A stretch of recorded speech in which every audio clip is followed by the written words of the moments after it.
अस्सलाम वालेकुम, welcome to your online academy. मैं हूं इफ्तिखार अहमद। आज की वीडियो में मैं आपको बताने जा रहा हूं सरकारी मुलाजमीन जो पेंशन वसूल कर रहे हों उनकी वफात के बाद उनकी पेंशन का हकदार कौन है। इस फैमिली पेंशन के हकदारान की तरतीब वार मुकम्मल तफसील आप आज की वीडियो में जान सकेंगे। वीडियो शुरू करने से पहले आपसे रिक्वेस्ट है, हमारे चैनल को सब्सक्राइब कीजिए, बेल आइकॉन पर क्लिक कीजिए ताकि आने वाली हर वीडियो का नोटिफिकेशन आप तक पहुंचता रहे।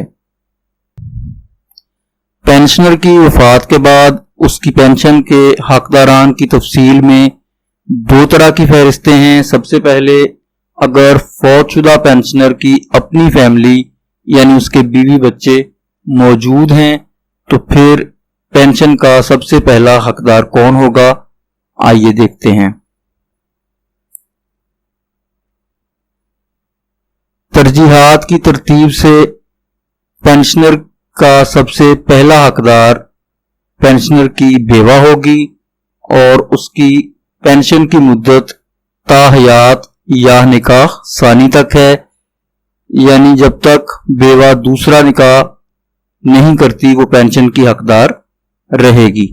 इस सिलसिले में अगर एक से जायद बीवियां हैं और उनमें से औलाद है तो इनकी तादाद अगर 4 से ज्यादा ना हो तो पेंशन की रकम सब पसमानदगान में बराबर तकसीम होगी, और अगर पसमानदगान की तादाद 4 से जायद हो तो हर बेवा को पेंशन का 1/4 मिलेगा और बाकी रकम औलाद में बराबर तकसीम होगी।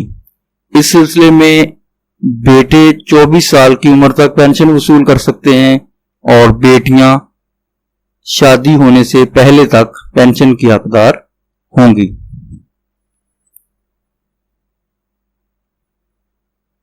पहले हकदार की गैर मौजूदगी में पेंशन का दूसरा हकदार कौन होगा। इस सिलसिले में फौतशुदा पेंशनर के बेटे जिनकी उम्र 24 साल से कम हो, उसके बाद गैर शादीशुदा बेटियां, बेवा या तलाक याफ्ता बेटियां पेंशन की हकदार होंगी। उनकी मुद्दत पेंशन बेटे 24 साल की उम्र तक, गैर शादीशुदा बेटियां शादी होने तक और बेवा या तलाक याफ्ता बेटियां दूसरी शादी होने तक पेंशन की रकम वसूल करने की हकदार हैं। इस सिलसिले में उनको ये प्रूफ देना होगा कि उनका इसके अलावा जरिया आमदन और नहीं है और उनमें पेंशन की रकम बराबर तकसीम होगी। इस सिलसिले में अगर पेंशनर के ज़ेरे कफालत कोई ज़हनी या जिस्मानी माजूर बच्चा है तो वो ताहयात पेंशन का हकदार होता है।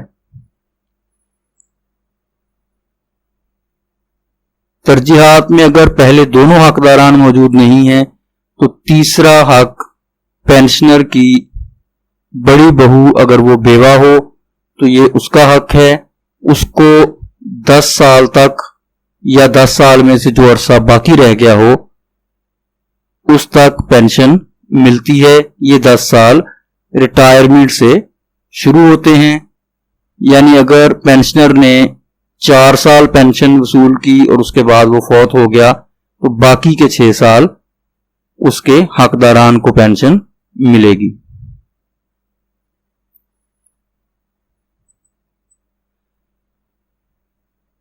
तीनों हकदारान की गैर मौजूदगी की सूरत में चौथा हकदार पेंशनर का बड़ा यतीम पोता होगा अगर उसकी उम्र 24 साल से कम है। इस सिलसिले में 10 साल तक वो भी पेंशन वसूल कर सकेगा और ये 10 साल रिटायरमेंट से शुरू होंगे।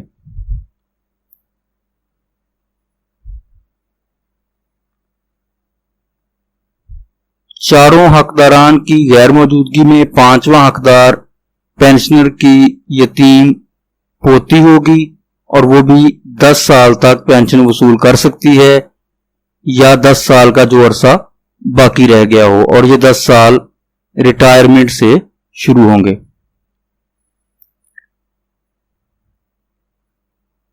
پانچوں حقداران کی غیر موجودگی کی صورت میں چھٹا حقدار پینشنر کی بڑی بیوہ پوتی ہوگی، اس کو بھی 10 سال تک پینشن ملے گی یا 10 سال کا جو عرصہ باقی رہ گیا ہو، اور یہ 10 سال ریٹائرمنٹ سے لے کے شمار ہوں گے۔ یہ تھی فہرست اول، جس میں پینشنر کی اپنی فیملی اور بیوی بچے اگر موجود ہوں تو حقداران کی تفصیل دی گئی تھی۔ اب دیکھتے ہیں اگر پینشنر کے اپنے بیوی بچے موجود نہ ہوں تو اس کی پینشن کیسے تقسیم ہوگی۔ اس سلسلے میں فوت شدہ پینشنر پر مالی انحصار کا ثبوت دینا لازمی ہوگا۔ جو پینشن وصول کرے گا وہ یہ پروف دے گا کہ وہ مالی طور پر اس کا انحصار پینشنر پر تھا۔ اس سلسلے میں پہلا حقدار پینشنر کا والد ہے اور وہ تاحیات پینشن کی رقم وصول کر سکتا ہے۔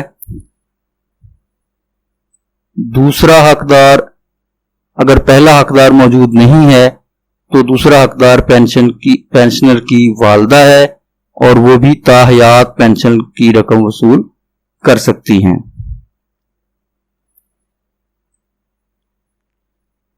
اگر پہلے دونوں حقداران موجود نہیں ہیں تو تیسرا حق پینشنر کے بھائیوں میں سے جو بڑا بھائی ہوگا جس کی عمر 24 سال سے کم ہو، وہ 24 سال کی عمر تک پینشن کی رقم وصول کر سکتا ہے۔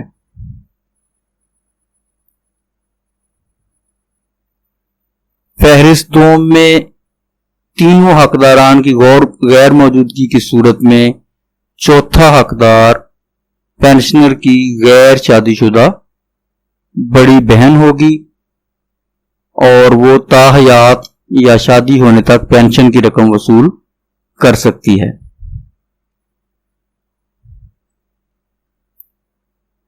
چاروں حقداران کی غیر موجودگی کی صورت میں پانچواں حقدار پینشنر کی بڑی بیوہ بہن کو قرار دیا گیا ہے، وہ 10 سال تک پینشن کی رقم وصول کر سکتی ہیں یا 10 سال میں سے جتنا عرصہ باقی رہ گیا ہو، اور یہ 10 سال ریٹائرمنٹ سے شمار کیے جاتے ہیں۔